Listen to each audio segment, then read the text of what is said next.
कहते हैं राजनीति संभावनाओं का खेल है।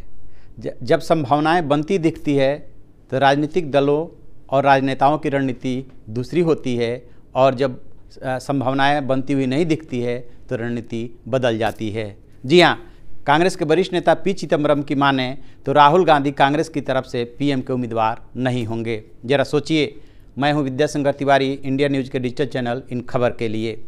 पी चिदम्बरम ने एक बड़ा बयान दिया है कि राहुल गांधी कांग्रेस की तरफ से फिलहाल पीएम के उम्मीदवार नहीं हैं। साथ में उन्होंने ये सवाल भी उठाया कि कब कांग्रेस ने कहा था, जबकि आपको याद होगा राहुल गांधी ने पिछले दिनों चुनाव के दौरान जब राज्यों के विधानसभा के चुनाव चल रहे थे तब उस समय कुछ पत्रकारों ने जब सवाल पूछा था तब उन्होंने कहा था कि यदि क्षेत्रीय दल चाहेंगे तो वो और संख्या बल उनके साथ होता है तो वो प्रधानमंत्री बनने को तैयार हैं, जिसको लेकर के बीजेपी ने उनका काफ़ी मखौल भी उड़ाया था। लेकिन अब जो पी चिदम्बरम ने बयान दिया है, चिदम्बरम जो वरिष्ठ नेता हैं, मजे हुए राजनीति के खिलाड़ी हैं, यूं ही बयान नहीं दिया है।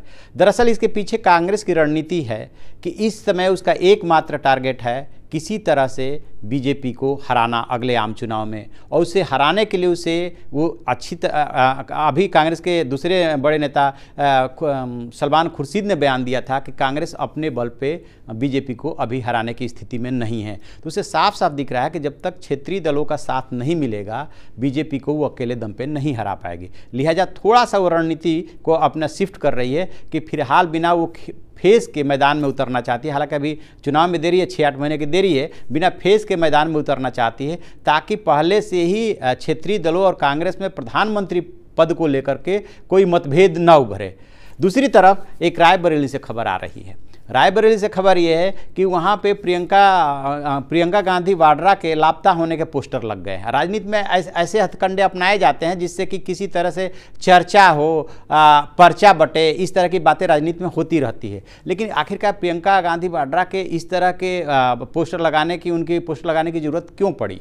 चूँकि ये सबको पता है कि रायबरेली और अमेठी में चुनाव के, खासतौर से रायबरेली में जो चुनाव की कमान है, जब भी चुनाव आते हैं तो उसकी कमान जो है प्रियंका गांधी वाड्रा ही संभालती हैं, और वो वहाँ पे सक्रिय भी रहती हैं। जब त्यौहार में या वैसे ओकेजनली वहाँ पे वो जाती रहती है, लोगों से मिलती जुलती रहती है। लेकिन अभी दुर्गा पूजा और दशहरा वगैरह बीत गया, वो वहाँ पे नहीं दिखाई दी। इसके अलावा वहाँ पे ट्रेन दुर्घटना भी हुई थी और भी कई घटनाक्रम हुए थे जिसको लेकर के उम्मीद की जा रही थी कि वहाँ पे वो दिखेंगी, लेकिन ऐसा नहीं हुआ। तो अब वो विरोधियों ने क्या किया है कि प्रियंका गांधी को लेकर के वहाँ पे जो है पोस्टर लगवा दिए हैं। अब उसको लेकर के तरह तरह की चर्चाएं हो रही है। उसमें वहाँ के जो जिलाध्यक्ष हैं वो कह रहे हैं कि हम जिसने भी ये किया होगा उसके खिलाफ कार्रवाई करेंगे, ऐसी कोई बात नहीं है। खैर, ये राजनीति है, राजनीति में ऐसा होता रहता है। कभी प्रधानमंत्री के उम्मीदवार बनते हैं, कभी उसमें अपने कदम पीछे खींच लेते हैं, कभी प्रियंका गांधी एक्टिव हो जाती हैं, कभी एक्टिव नहीं होती हैं। राजनीति में ये सब होता रहता है और राजनीतिक फायदा लेने के लिए वार पलटवार का खेल चलता रहता है। ऐसी खबरों के लिए आप देखते रहिए हमारा डिजिटल चैनल इन खबर और उसे सब्सक्राइब कीजिए।